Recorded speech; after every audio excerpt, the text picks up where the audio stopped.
Când vine vorba de longevitate, ne gândim automat la longevitatea biologică și aproape niciodată la longevitatea psihologică. Ce ai spune dacă ți-aș zice că îmbătrânirea nu începe numai cu degenerarea celulei, dar și cu pierderea sensului? Sunt Ana Maria Schweitzer și în episodul de astăzi, de la Psihologia vieții după 50, îți aduc în prim plan o idee care mă fascinează de ani de zile. Cum să facem să includem longevitatea psihologică între obiectivele vieții noastre?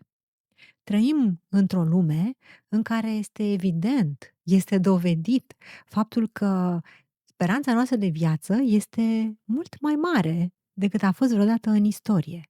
Avem la dispoziție atât de multe instrumente care ne ajută să trăim mai mult. Există terapii medicale inovatoare, există biohacking, există teste de screening care ne pot ajuta să identificăm la timp dacă suntem predispuși la anumite tipuri de boli și tot felul de intervenții de natură biologică și medicală care vin în sprijinul nostru. Însă este lăsat aproape la voia întâmplării aspectul care ține de psihologie, de starea de bine interior, de vitalitatea interioară. Și eu îmi propun astăzi să aduc în prim plan acest aspect, care de obicei este neglijat. Eu lucrez de peste 2 decenii într-o clinică unde sunt îngrijiți pacienți care au anumite boli care nu se pot vindeca, dar se pot trata. Prin urmare, este foarte important ca aceștia să își ia în permanență tratamentul, să se monitorizeze și am observat un lucru foarte important. Dacă ne focusăm exclusiv asupra corpului, asupra tratamentului, asupra biomarkerilor, pierdem ceva din echilibrul necesar dezvoltării ființei umane. Dacă îmi permiteți să fac o analogie, este ca și cum am vâsli într-o barcă cu o singură vâslă, deși sunt necesare 2 vâsle. Știți dumneavoastră foarte bine ce se întâmplă atunci când ai nevoie de 2 vâsle și folosești doar una. Fie obosești, fie te învârți în cerc. Ei bine, în profesia pe care eu o practic, sunt în mod deosebit atrasă de ceea ce se numește psihologia sănătății.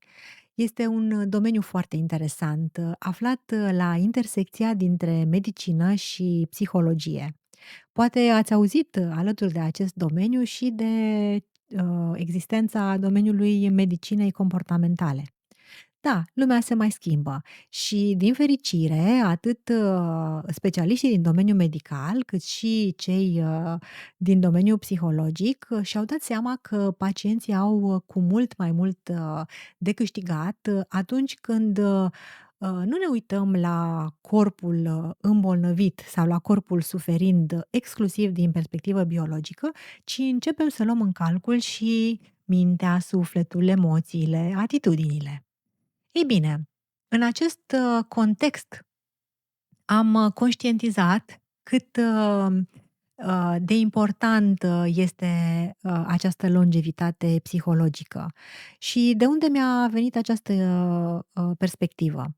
Observând la pacienții din clinică faptul că aveau o stare de sănătate foarte asemănătoare, aveau rezultate la analize foarte bune, aveau același tip de terapie, chiar aceeași schemă terapeutică, teoretic partea biologică era rezolvată. Totul era în regulă din punct de vedere al indicatorilor medicali. Pe de altă parte, însă, ca psiholog am putut să observ foarte ușor faptul că exista o deosebire din punctul de vedere al, hai să spunem, vitalității interioare între pacienți care, de altfel, din punct de vedere biologic, cum spuneam mai devreme, nu erau în mod deosebit diferiți. Și ca să dau un exemplu interesant, am să vă redau o conversație. pe care am auzit-o între 2 doamne în vârstă, 60 plus, poate chiar aproape de 70 de ani, care, exprimă această diferență de vitalitate interioară și de atitudine față de viață. Prima, se plângea că a muncit foarte mult în viața ei, că a trecut viața pe lângă ea, că nu s-a plimbat, că a îmbătrânit brusc, că nu mai are aceeași putere fizică pe care o avea. Cealaltă o asculta și, deși erau practic în aceeași situație și de vârste apropiate, i-a răspuns așa: dar eu nu regret deloc faptul că îmbătrânesc și nu regret deloc faptul că am muncit ca o nebună toată viața mea, că și eu am muncit ca și dumneavoastră, ci am făcut ceea ce trebuia să fac în acea etapă a vieții mele. Iar acum, că am îmbătrânit, fac ceea ce trebuie să fac în această etapă a vieții mele. Mi-a plăcut foarte mult această conversație pe care, desigur, ca psiholog clinician, poate că n-aș fi reușit să o surprind folosind diferite teste, chestionare, scale de măsurare și categorisind oamenii în diferite categorii care ne ajută mai degrabă, să spunem, pentru studii, pentru cercetări, dar mai puțin pentru a înțelege fenomenologia fiecărei persoane. Și sigur că am dat acest exemplu din rândul persoanelor care trăiesc cu o boală cronică și, cumva din experiența mea. Dar sunt convinsă că și voi vă puteți gândi la exemple din viața voastră, la oameni pe care îi cunoașteți, care poate că nu suferă de nicio boală, sunt sănătoși, au o familie, au o carieră bună, dar totuși pare că ceva din, strălucirea lor interioară este pierdut. Aș spune, dacă îmi dați voie să, spun că lipsește o conectare la viață, că sunt oarecum deconectați, cu toate că au bifat tot ceea ce, se putea bifa din punct de vedere al, realizărilor. Prin urmare, în contrast cu ei, sunt convinsă că puteți identifica, oameni, pe care îi cunoașteți și care nu trăiesc, în situații, ideale, dar care și-au păstrat o anumită vitalitate interioară, care, trăiesc fiecare zi cu o anumită creativitate și cu o anumită încredere că pot rezolva lucrurile și că, au încredere în viață și în lume. Ce vreau să spun cu toate aceste exemple este că poți, din punct de vedere medical, să ai analizele perfecte, dar sufletește să simți că ești, împietrit. Hai să nu spun semi-mort, dar împietrit, um, mai puțin, flexibil, lipsit de elanul vital pe care îl aveai. Ei bine, acest concept de longevitate psihologică s-a creat în mintea mea ca urmare a interacțiunilor cu pacienții, ca urmare a experienței pe care o am în designul de programe pentru managementul bolilor cronice, ca urmare a lecturilor și a tuturor preocupărilor și întrebărilor pe care mi le ridic. Și m-am gândit că ar fi interesant să împărtășesc această perspectivă și cu voi. Poate că, folosim, concepte diferite pentru a defini, această realitate interioară. După cum spuneam, mi-am desfășurat activitatea într-un domeniu prin excelență pozitivist. Un domeniu în care contează foarte mult, dovada. De altfel, ceea ce, profesăm noi se numește evidence-based, adică o, activitate bazată pe dovezi. Contează rezultatele analizelor, contează rezultatele testelor, statistice. Sunt foarte relevante rezultatele cercetărilor, să fie de tip dublu orb, să fie randomizate, să fie clusterizate și așa mai departe. Am crescut, m-am dezvoltat profesional în acest, mediu pozitivist și în mod cert, nu voi renunța niciodată la această perspectivă, obiectivă, rațională asupra, înțelegerii lumii și vieții. Însă, pe de altă parte, pe măsură ce înaintez în vârstă și pe măsură ce experiențele mele, de viață se adâncesc, nu pot să nu remarc faptul că peste tot acest, strat, absolut necesar și vital, apare un strat suplimentar.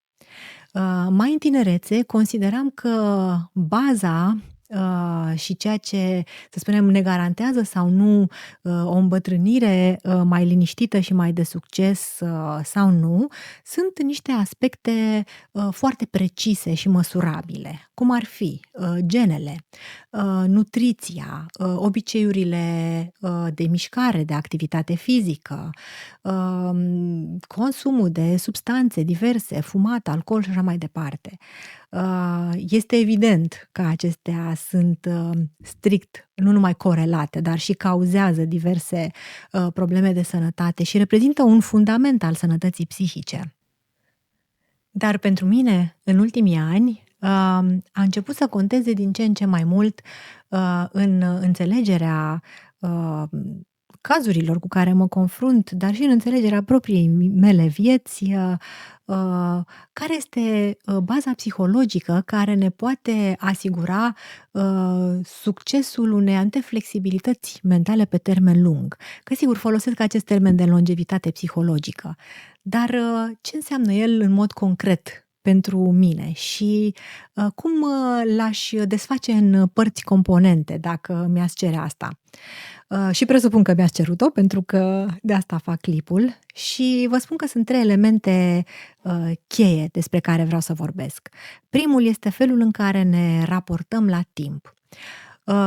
Cred că, o persoană care are niște premise bune pentru a ajunge la o, longevitate psihologică reală, se raportează la timp, nu ca și cum, este o resursă pe care o pierde, nu ca și cum, este afectat de trecerea lui, inexorabilă într-un, mod plin de regrete, ci mai degrabă aș spune că, dezvoltă o relație mai interesantă cu timpul.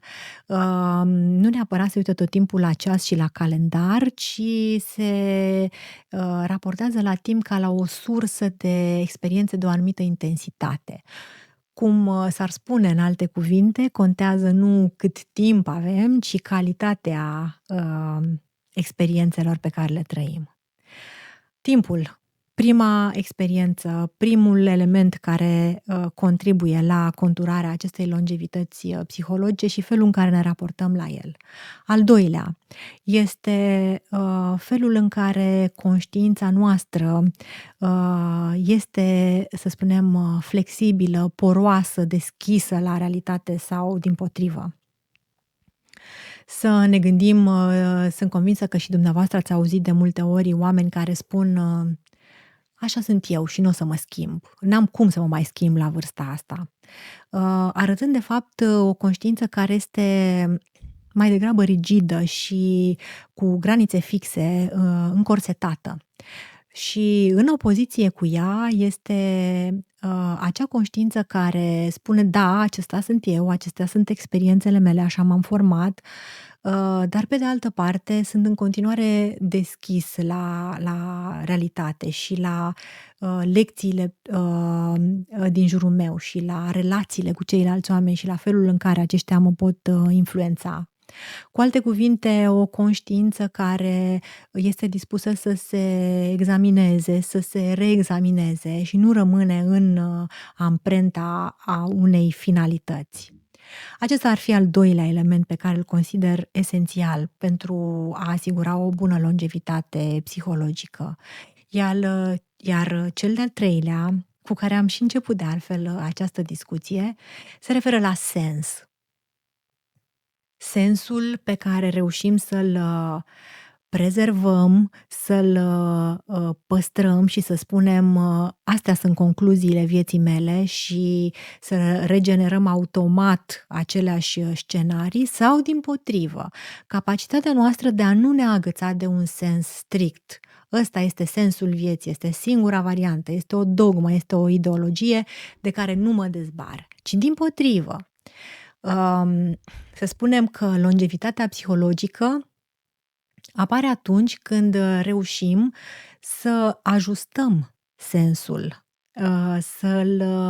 să fim creativi în fiecare, situație, mai adăugând câte o nuanță, câte un ton, câte o textură, în așa fel încât, nimic să nu fie definitiv și, bătut în cuie.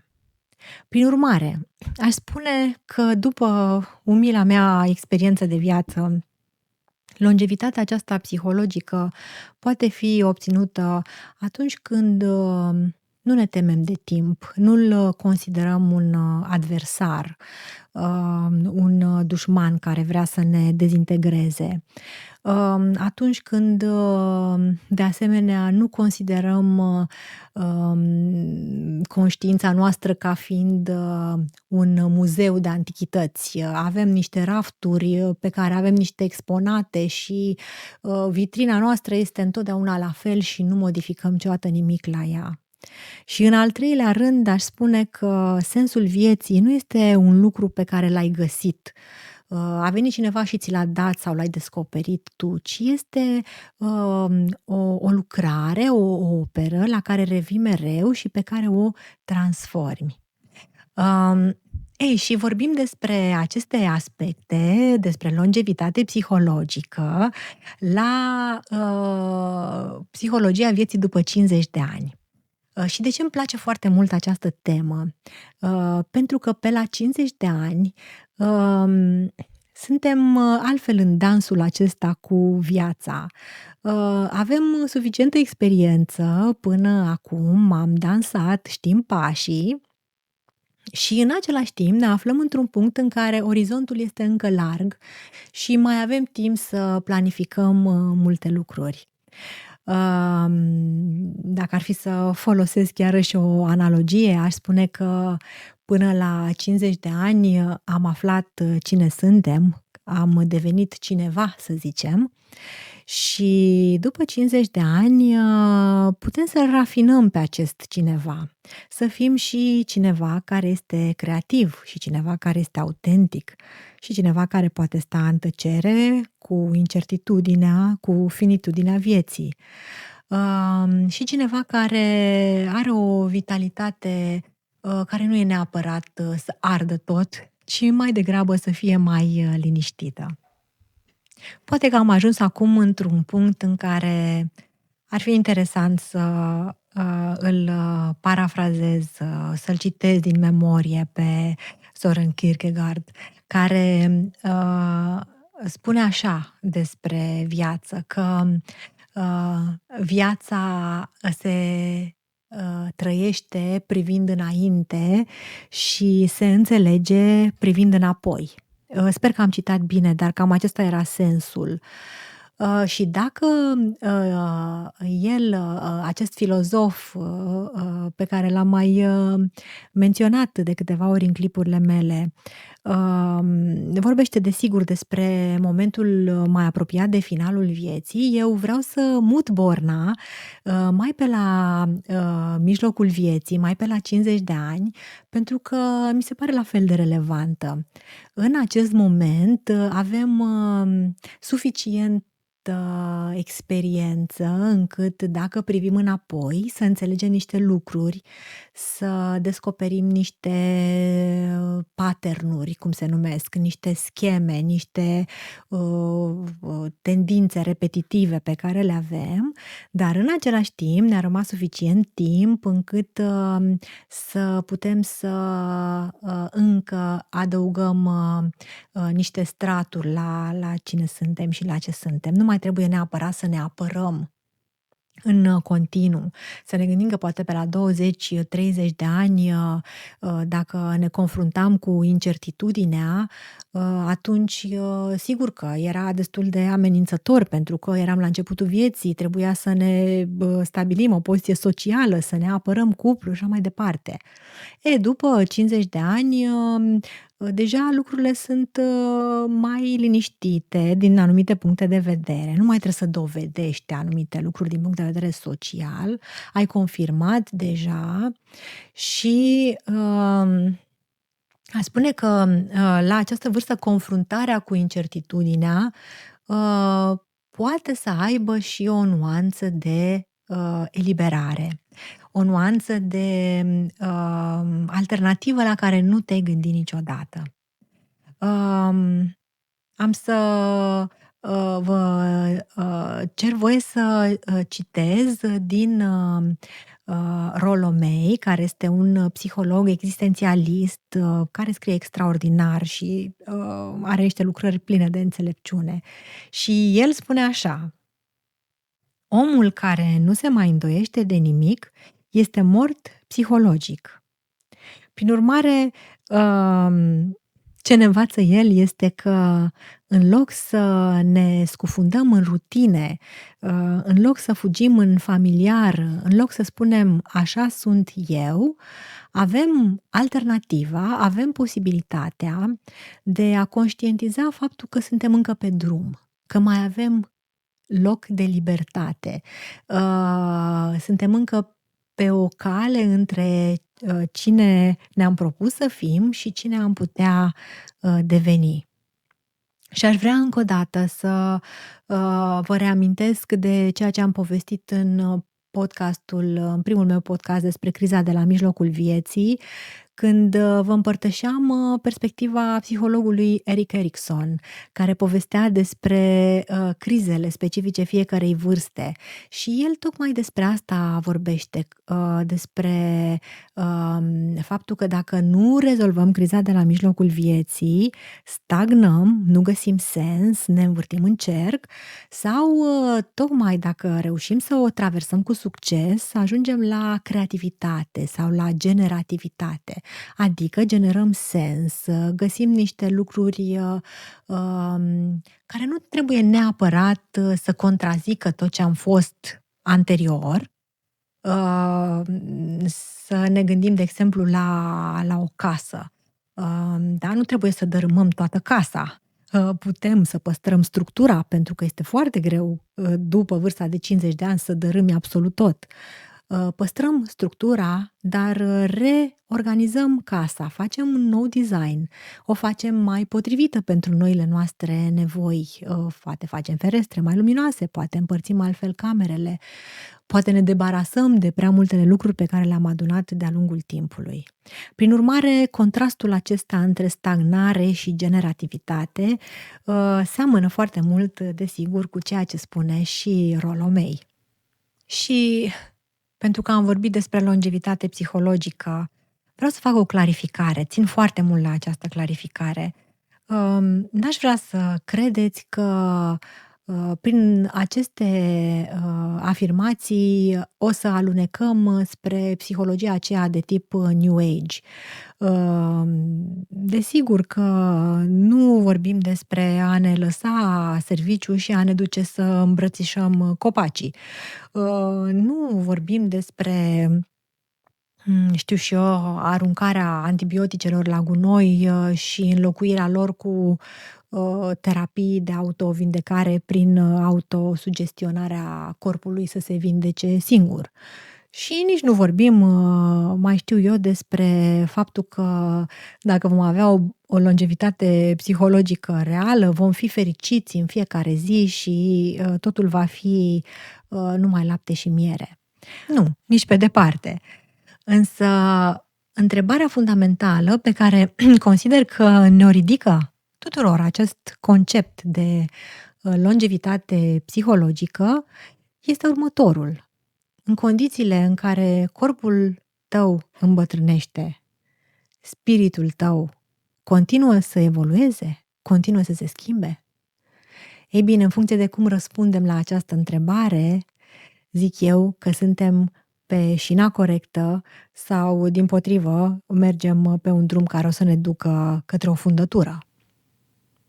Pentru că, iată, trăim în lumea asta în care longevitatea biologică, e mult mai ușor de atins. Și atunci este esențial să începem să ne gândim și să ne îngrijim și de longevitatea psihologică. Pentru corp, câte nu facem? Luăm, anticoagulante după o anumită vârstă, cantități mici în fiecare zi. Mă rog, aici e o dezbatere, medicii au păreri diferite. Dar luăm vitamine, luăm minerale, luăm suplimente, mâncăm anumite lucruri pentru că facem câte un lucru mic în fiecare zi pentru corpul nostru. Sperăm să ne asigurăm longevitatea. Dar oare ce am putea face? Mici reflexe, ce instrumente am putea folosi în fiecare zi pentru a ne asigura că ne păstrăm și flexibilitatea și deschiderea spiritului nostru? La asta mi-ar plăcea să vă gândiți și aș aprecia foarte mult să-mi lăsați părerile voastre în legătură cu acest subiect. Voi ce faceți, efectiv? Cum vă mențineți? Cum vă flexați mușchiul acesta al longevității psihologice?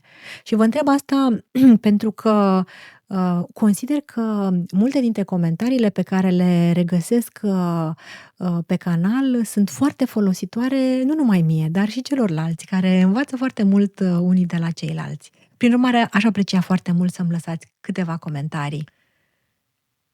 Mă întorc la lumea medicală, pentru că chiar dacă sunt psiholog, îmi place această lume. Este plină de progres și de interes pentru a depăși limite și a rezolva probleme reale. Și în ultima perioadă, am participând la diverse conferințe, am observat cu o oarecare satisfacție că și profesioniștilor din domeniul medical li se sugerează, ba unor chiar li se cere mai direct, să includă niște indicatori noi în evaluarea impactului îngrijirii medicale. De ceva ani se vorbește din ce în ce mai des despre calitatea vieții în relație cu sănătatea și li se cere medicilor, asistenților medicali să se preocupe nu doar de administrare de tratament și de monitorizare medicală, dar și ca pacienții să aibă o bună calitate a vieții în relație cu sănătatea. Mi-ar plăcea foarte mult ca printre acești indicatori, atunci când măsurăm calitatea vieții cuiva, să avem și mai multe elemente care ar putea viza, iată, inclusiv longevitatea psihologică. De ce să măsurăm doar speranța de viață și nu și ceva legat de măsura în care viața persoanei are sens? Sau de ce să vorbim doar de, iată, prezervarea musculaturii pe măsură ce persoana înaintează în vârstă? Se vorbește foarte mult acum despre faptul că e important ca seniorii să își conserve musculatura și să nu vorbim și despre prezervarea lucidității și cum am putea face ca mintea noastră să rămână în continuare vie, flexibilă și conectată cu realitatea. Iată câteva lucruri pe care mi-aș dori să le văd aduse mai des în discuție și la care să ne gândim și noi, pentru că, până la urmă, noi facem parte din societatea civilă și noi putem pune o anumită presiune în așa fel încât discursul public să se schimbe. Dacă vorbim numai despre suplimente, atunci această industrie se va dezvolta. Dar dacă începem să vorbim și despre sănătate mentală și despre longevitate psihologică, poate că vom putea influența și noi cumva discursul public. Sunt Ana Maria Schweitzer. Sunt psiholog și sunt YouTuber amator. Mi-am făcut acest canal tocmai pentru că simțeam că am nevoie de o provocare. Vă povesteam despre longevitate psihologică. Da, am zis că până acum că nu sunt eu genul de om care. Și atunci am zis, pentru că nu sunt genul de om care, o să fac chestia asta fiindcă e inconfortabilă. E o experiență plăcută până acum. Vă mulțumesc tuturor pentru că mă urmăriți. În semn de apreciere pentru acest lucru, vă și las un mic instrument pe care l-am dezvoltat. E un instrument de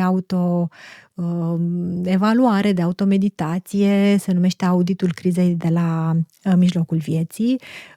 Vă invit ca într-o după-amiază să petreceți un pic de timp cu voi și să vă dați câteva răspunsuri personale. Mulțumesc mult că m-ați urmărit și aștept cu foarte mare interes comentariile voastre.